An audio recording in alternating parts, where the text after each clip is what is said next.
तो इसमें देखिए हाई स्कूल जो आप देख रहे हो, ये फर्स्ट ट्रैक अनसॉल्व्ड, उसमें आपको मैं 3 जानते हो आपका पेपर जो आएगा, पेपर का ग्रुप का मॉडल कैसे रहेगा, उसमें आपको सबसे पहले 20 क्वेश्चन ही दिए जाएंगे। इसके पहले की प्रक्रिया रही है कि सेक्शन सी के अंतर्गत पूछा जाता था, लेकिन अब ग्रामर इसमें जो पीछे बैक का दिया गया है पहले उसको चेक कर लेते हैं, है ना। जो साल में दिया गया है उसको पूरा हम बैकअप चेक कर लेते हैं और उसमें हल कर लेते हैं, और फिर 20 क्वेश्चन जो आपके बराबर पूछे जाएंगे उसको लगातार ध्यान दिया जाए। तो इसमें देखिए जो पहले वाले अनसॉल्व में दिए गए हैं, जो पीछे बोर्ड में किसी न किसी क्वेश्चन किसी न किसी प्रश्न पेपर में पूछे गए हैं ना, जितने सेट पेपर बनते हैं उसमें पूछे गए हैं। तो इसमें सेक्शन सी करके था, सेक्शन सी करके था। इसमें देखिए पहला क्वेश्चन है चूज द करेक्ट ऑप्शन, ऐसे रहेगा choose the correct option, choose the correct option, choose the correct option to answer the following question, to answer the following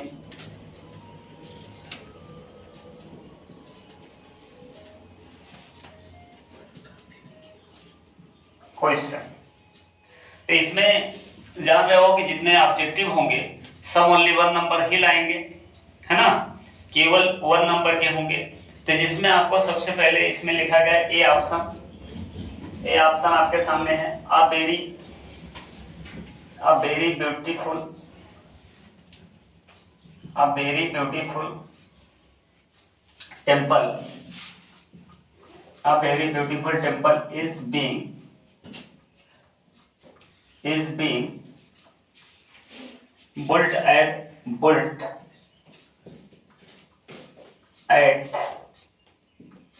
Ayodhya. तो इसको identify the adjective, identify the adjective. इसमें आपको adjective की पहचान करना है। तो यहाँ पर देखो आपको एक तरफ से सभी को जानना जरूरी होता है, क्योंकि पार्ट्स ऑफ स्पीच में सभी को जानना बहुत मस्ट है, ठीक। तो पार्ट्स ऑफ स्पीच में देखेंगे जो दिखता है वो नाउन हुआ, अयोध्या किसी आपको नाम है ना, ये आपका क्या हुआ, नाउन हुआ। इसमें टेम्पल मंदिर जो है अपने आप में क्या हुआ, नाउन हुआ। लेकिन ये जो अयोध्या है आपका ये पर्सनल नेम है या एग्जैक्ट नेम है, कैसा नेम है, एग्जैक्ट नेम है। अगर एग्जैक्ट नेम है तो एग्जैक्ट नेम की वजह से क्या हुआ बेटा, प्रॉपर नाउन हुआ, क्या हुआ, प्रॉपर नाउन हुआ। बात समझ गए। और ये टेम्पल जो है, टेम्पल तो ये कोई स्पेसिफिक नेम है नहीं, विशेष नाम है नहीं, ये तो जनरल नेम है। एक ऐसा नेम बेटा, एक जनरल नेम है, जनरल नेम है। जनरल नेम बोले तो बेटा कॉमन नेम है, तो इसीलिए क्या हो गया, कॉमन नाउन। क्या हुआ, कॉमन नाउन। और नाउन के पहले जो आता है, नाउन की जो विशेष, नाउन के पहले जो आएगा वो अपने आप में क्या होता है, एडजेक्टिव होता है। क्या होता है, एडजेक्टिव होता है। बात समझ में आ रही है। और एडजेक्टिव से पहले जो आएगा उसकी विशेषता बताएगा, क्या हो जाता है, एडवर्ब होता है। ये आपका एडवर्ब हो गया, देख रहे हो ना, ये आपका क्या हो गया, एडवर्ब हो गया। और ये आपका जो ए है ये आपका क्या हो गया, आर्टिकल हो गया। क्या हो गया, आर्टिकल हो गया। आर्टिकल हुआ कि नहीं हुआ, ये आर्टिकल हो गया। अब यहाँ पर देखोगे एड क्या है, प्रीपोजिशन है, प्रीपोजिशन है, ठीक। तो इसके बाद आप देखोगे बुल्ट, बुल्ट अपने आप में क्या हुआ, वर्ब है ना, ये आपका क्या है, हेल्पिंग वर्ब हुआ। अब तो आप इसमें से जो भी पूछा जाए तो सभी को पहचान सकते हो, किसी को पहचानने में दिक्कत होगी, सब कुछ तो डायरेक्टली आपको क्लियर है कि कौन सा चीज क्या है। तो इसमें आपको क्या पहचानने के लिए कहा गया था, एडजेक्टिव। अब इसमें 4 ऑप्शन दिए गए हैं, अब 4 ऑप्शन में आप खुद जान सकते हो कि चारों ऑप्शन में क्या हो सकता है, हमको बताना नहीं है। चलो चारों ऑप्शन मैं लिख देता हूं। लिखा गया है बेरी है, बेरी है, टेम्पल है, ब्यूटीफुल है, और आपका बेटा इज बीइंग है। अब इसमें बताओ कि कौन सा ऑप्शन आपका सही होगा। कौन सा ऑप्शन सही होगा? तीसरा। तो आपका OMR सीट होगा ना, OMR सीट पर कौन सा आप गोल करोगे? सी वाला पार्ट। ठीक, जैसे ये क्वेश्चन नंबर मान लो कि आपका क्वेश्चन नंबर आपका दिया गया है, ये आपका क्वेश्चन नंबर मान लो 4 दिया गया है, क्या चौथा है? चौथा है। तो चौथे का ये अगर क्वेश्चन है 4 दिया रहेगा, इसमें आपको ऐसे दिया रहता है A B C D। OMR seat पर भरना होता है ना, OMR सीट पर भरना होता है। तो 4 ऑप्शन दिए गए हैं, तो चारों में से सही कौन सा है? चारों में से सही कौन सा है? सी सही है। तो सी वाला आप बिल्कुल गोल कर दोगे। बात समझ में आ रही है? तो आपका बिल्कुल ये सही हो जाएगा। एक हो गया ना, 1 क्वेश्चन, और 1 क्वेश्चन में आपने उसके पूरा विस्तार और डिस्क्रिप्शन को आपने देखा। किसी को कोई दिक्कत? लिख नोट करना है? अगर नोट करना नोट करिए, क्योंकि पूरा विस्तार से चलेगा सभी, और बिल्कुल ऐसे चले ताकि क्लियर रहे। ठीक, नोट करिए फटाफट।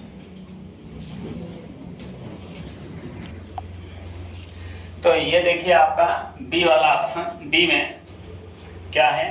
बी में आपको कह रहा है the sky grew dark, the sky grew dark. यहाँ देख रहे हो ना, द स्काई ग्रू डार्क हो गया। तो इसमें बेटा आइडेंटिफाई वर्ब, वर्ब आपको पहचानना। जब कोई भी सेंटेंस अगर रहता है, जब आप ट्रांसलेट किया जाता है, सबसे पहले आपको मिलता है सब्जेक्ट, ठीक, उसके बाद मिलता है आपको वर्ब, फिर मिलता है आपको ऑब्जेक्ट, फिर आपको मिलता है अदर। समझ में आया? क्लियर हो गई बात है? पहले मिला सब्जेक्ट, फिर मिला वर्ब, फिर मिला ऑब्जेक्ट, फिर मिला अदर। वर्ब में ही आपको 2 हो जाते हैं, एक आपका हेल्पिंग वर्ब हो जाता है, जिसको आप ऑक्सिलरी वर्ब भी कहते हो, हेल्पिंग वर्ब, ऑक्सिलरी वर्ब, और आपका एक मेन वर्ब हो जाता है। समझ में आया? एक आपका क्या हो जाता है? Main verb. इस वर्ब के आपके 5 रूप हो सकते हैं, ये भी आपको बताया जा चुका है, जिसमें आपको मिलेगा वर्ब की फर्स्ट फॉर्म, वर्ब की फर्स्ट फॉर्म, इसके बाद आपको मिलेगा वर्ब की सेकंड फॉर्म, फिर मिलेगा वर्ब की थर्ड फॉर्म, फिर मिलेगा वर्ब की फर्स्ट फॉर्म प्लस ing, इसके बाद आपको मिलेगा वर्ब की फर्स्ट फॉर्म प्लस यस। ये आपको कितने मिलेंगे? 5। कितने मिलेंगे? 5 मिलेंगे। समझ वाली बात है नहीं? और इस हेल्पिंग वर्ब के अंतर्गत, हेल्पिंग वर्ब का काम क्या है कि वर्ब की सिंगुलर या प्लूरल बनाने के लिए मदद करना। सब्जेक्ट के अकॉर्डिंग जिस वचन का मेरा सब्जेक्ट है सिंगुलर या प्लूरल का, उसी के अकॉर्डिंग वर्ब को सिंगुलर या प्लूरल बनाने का काम कौन करता है? हेल्पिंग वर्ब करता है। समझ हमारी बात है? तो यहाँ पर ऑब्जेक्ट में आपने देखा कि ऑब्जेक्ट में या तो व्हाट का जवाब होता है बेटा, या तो होम का, और ये दोनों के दोनों या तो नाउन होते हैं या प्रोनाउन होते हैं। बात समझ आ रही है? ये बात क्लियर है सभी को?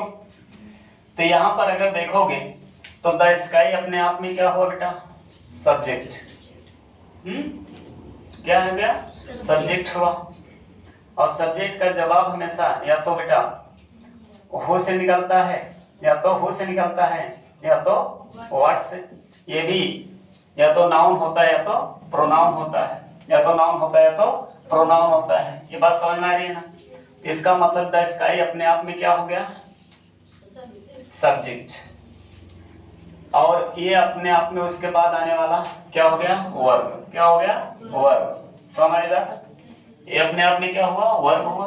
तो गिरो जब वर्ब हुआ तो हमको पहचानना क्या था? वर्ब, अर्थात ये अपने आप में क्या हुआ? वर्ब, और ये अपने आप में क्या हुआ? नाउन। तो जो मिलना चाहिए हमको हमारा मिल ही गया। अब इसमें 4 ऑप्शन दिए गए हैं। पहला आपका क्या है? पहला ऑप्शन आपका है डार्क। क्या है? दूसरा ऑप्शन क्या है आपका? स्काई। क्या है? और तीसरा ऑप्शन आपका क्या है, दिया गया है द, क्या दिया गया है द। और चौथा ऑप्शन आपका है गिरु, क्या है गिरु। तो इसमें कौन सा सही होगा, इसमें कौन सा सही होगा, चौथा ऑप्शन, इसमें ये आपका सही हो जाएगा। ठीक, कौन सा ऑप्शन सही होगा, चौथा ऑप्शन आपका सही होगा। क्लियर है, नियम समझ में आ रहा है सभी को? हाँ जी, क्लियर है ना नियम? विस्तार पूर्वक नियम चल रहा है ताकि आप पीछे से पूरा चीज रिपीट कर सको और आपको किसी प्रकार का प्रॉब्लम ना हो। ठीक, please note down in your copy first.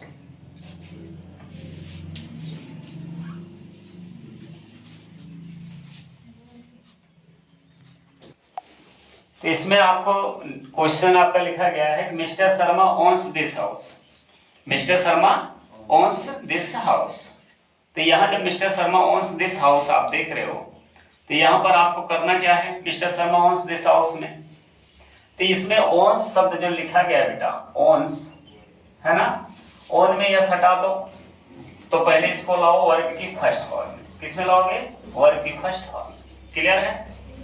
तो जब ओन को लाओगे तो आपको एक चीज बताया गया था बेटा, अगर वर्ब है, वर्ब बेटा E R O R A R जोड़ करके आपको क्या बना दिया जाता है, नाउन बना दिया जाता है। बताया गया है कि नियम नहीं बताया गया है?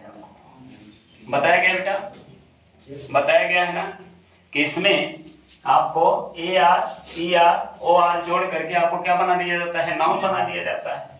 जैसे आपने यहाँ पर कोई चीज लिखेंगे, जैसे बेटा फॉर्म मैंने लिखा या फिर आर एम फॉर्म लिखा, अगर मैं यार जोड़ दूं क्या बनेगा, फॉर्मर, क्या बनेगा। जैसे फॉर्म मीन्स क्या होता है, खेती करना, फॉर्म मीन्स क्या होता है, खेती करना, तो फॉर्म से क्या बन जाएगा, फॉर्मर, क्या बनेगा, फॉर्मर। ठीक, ऐसे मैंने लिखा एक्ट, एक्ट मीन्स क्या होता है, अभिनय करना, ओ आर जोड़ दिया, क्या बना बेटा, एक्टर, एक्टर। ठीक, जिसको आप हिंदी में कहते हो अभिनेता, क्या कहते हो, अभिनेता। फार्मर की क्या है, किसान। और फॉर्म मीन्स क्या होता है बेटा, खेती करना, क्या होता है, खेती करना। और तो ये हो जाएगा ई आर माने करने वाला, है ना, अर्थात डूअर, क्या होता है, डूअर। तो एक्ट मीन्स होता है बेटा अभिनय करना, क्या करना, अभिनय करना। और जो अभिनय करेगा वो क्या कहलाएगा, अभिनेता, क्या कहलाएगा, अभिनेता। तो ऐसे में आप जैसे बिग है, बिग मीन्स क्या होता है बेटा, भीख मांगना, क्या होता है, भीख मांगना।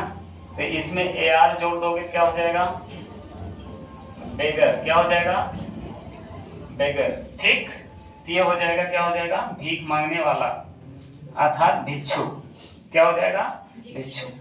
ऐसे बेटा जब ओन है तो ओन में हम क्या करेंगे, ओन है तो हम क्या करेंगे, ई आर जोड़ देंगे, क्योंकि ये वर्ब है, स्वामित्व रखना, ठीक है ना। तो ये हो जाएगा ओनर, क्या हो जाएगा बेटा, ओनर। ओनर मीन्स क्या होता है, मालिक ना, समझ में आया। और कभी कभी इसको हम क्या कर सकते हैं, ओनरशिप, है ना, ओनरशिप, तभी आपका नाउन। तो दोनों अवस्थाओं में क्या बन रहा है बेटा, ये नाउन।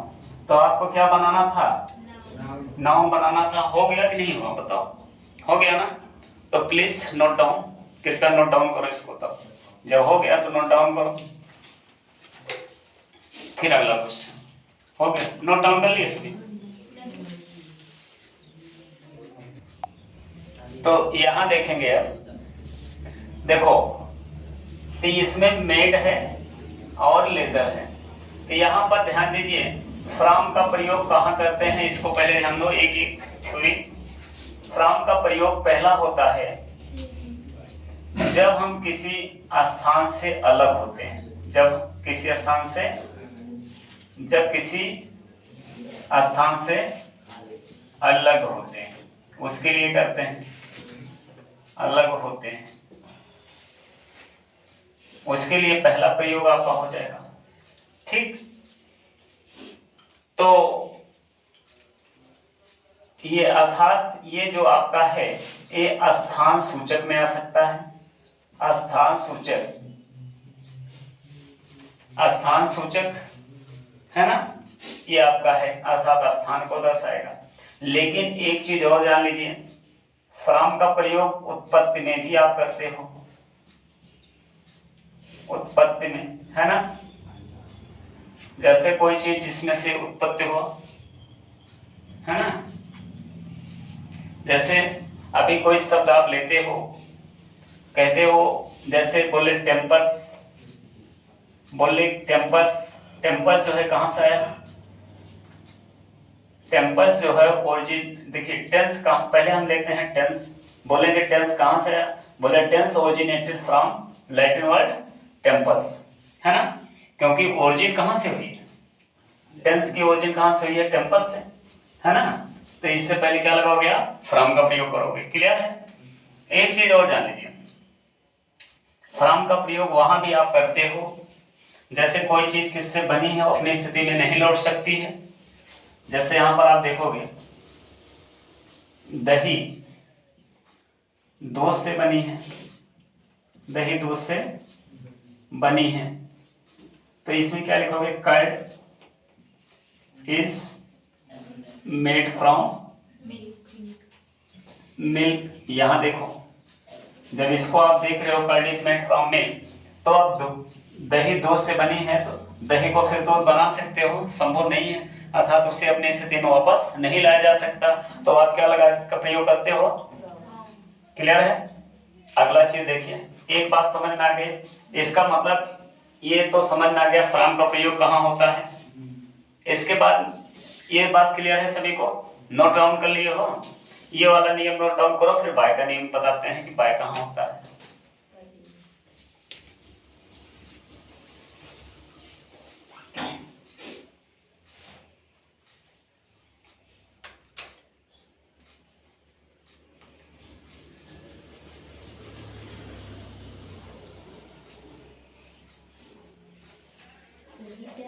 दही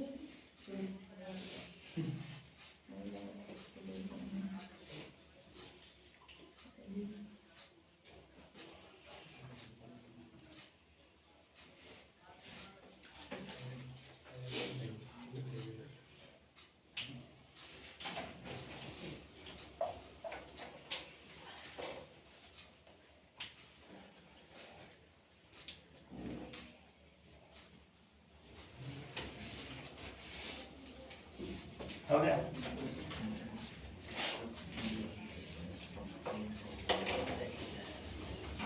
अब इसको देखिए,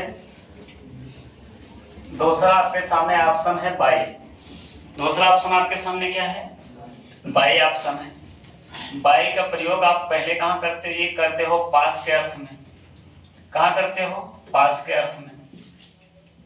एक बाई का प्रयोग होता है बेटा साधन के अर्थ में, साधन से पहले।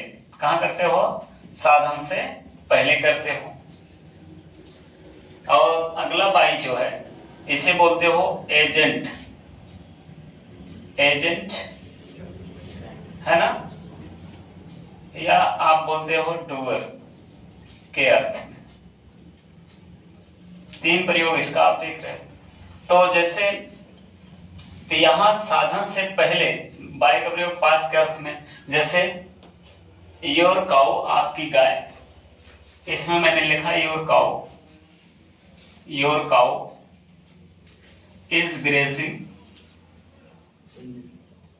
Bye my field. ये हुआ। अगर यहां साधन के अर्थ में देखोगे, I came here, I came here by bike, I came here by bike। Agent के अर्थ में देखेंगे तो हो जाएगा दिस वर्क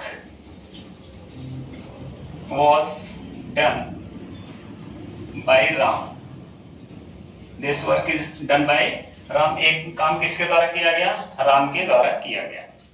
हो गया ना? अब आगे देखेंगे, ऐसे में हम आपका प्रयोग देखें। आपका प्रयोग होता है काकेकी के अर्थ में,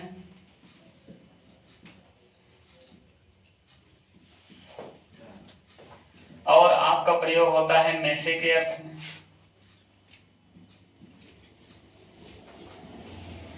और अगला देखेंगे जो आपका प्रयोग आपका होता है वो होता है अन्यथा, अनन्यता के अर्थ में।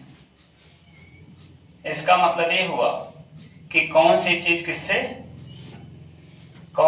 किससे बनी है, किससे बनी है, और उसे उसी स्थिति में लाया जा सकता है। तो यहाँ जो आपका प्रयोग है, यहाँ पर इसका मतलब ये क्या होना चाहिए, आप my shoes are made of leather, my shoes are made of leather, क्योंकि जूते को तोड़ देंगे फिर लोग लेदर ही कहेंगे उसको। क्लियर हुआ? ऐसे में आपका नेक्स्ट है जो आपका, ये नोट डाउन कर लिए सभी, नोट डाउन कर लिए हो सभी? नोट डाउन करो फिर से।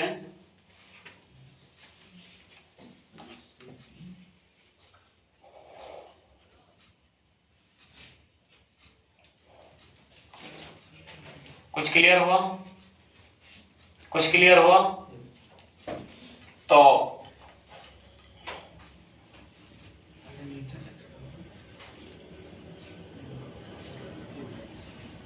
सर साइड हो जाएंगे।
हो गया?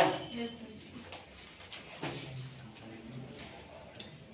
नेक्स्ट क्वेश्चन एक और देखेंगे, बेटा उसको। Yes sir.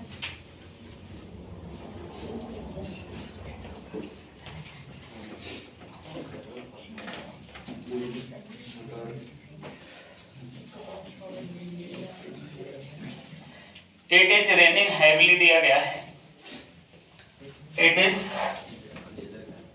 Raining heavily. Next question आपका इट इज रेनिंग हैवीली दिया गया है, ठीक, ये आपका ई है। तो इसमें आपको इसको चेंज करना है प्रेजेंट परफेक्ट कंटीन्यूअस टेंस में। किस में चेंज करोगे? प्रेजेंट परफेक्ट कंटीन्यूअस टेंस में आप चेंज करोगे। जब प्रेजेंट परफेक्ट कंटीन्यूअस में चेंज करोगे, इसमें चार ऑप्शन आपके दिए गए हैं, तो सीधा सीधा बात जान लीजिए कि इसमें आपकी जो हेल्पिंग वर्ब लगेगी हैज बीन और लगेगी हैव बीन, है ना? क्लियर? और जो ये हेल्पिंग वर्ब आपकी है, जो आपकी वर्ब लगेगी, वर्ब की फर्स्ट फॉर्म प्लस आईएनजी लगेगी, सही ना? अब इसमें चार ऑप्शन दिए गए हैं। पहला ऑप्शन है it was raining heavily, it was raining heavily. दूसरा ऑप्शन आपका दिया गया है इट रेन्ड हैवीली,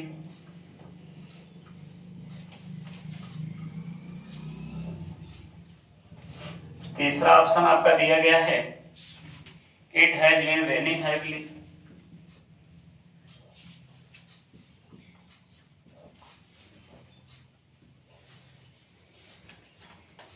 चौथा ऑप्शन आपका दिया गया है इट विल रेन हैवीली,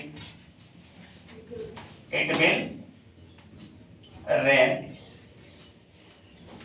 तो इस ऑप्शन के आधार पर खुद जान जाओगे कि आपका कौन सा सही होगा। सी ऑप्शन आपका सही है, सही ना? हाँ, कोई दिक्कत नहीं है। कभी कभार ऐसे होता है, यहाँ पर तेजी से वर्षा होती रही है, देखो इसकी हिंदी अब निकालोगे तो तेजी से वर्षा हो रही है, नहीं, तेजी से वर्षा तेजी से, वर्षा तेजी से, वर्षा तेजी से होती रही है, ये आपकी हिंदी निकलेगी। ठीक बेटा, जब ता रहा है, ती रही है, ते रहे हैं आ जाता है तो अभी इसी का रूप हो जाता है। नहीं समझ? क्लियर? तो आज के लिए बस इतना ही, कल इसके बाद आप देखेंगे।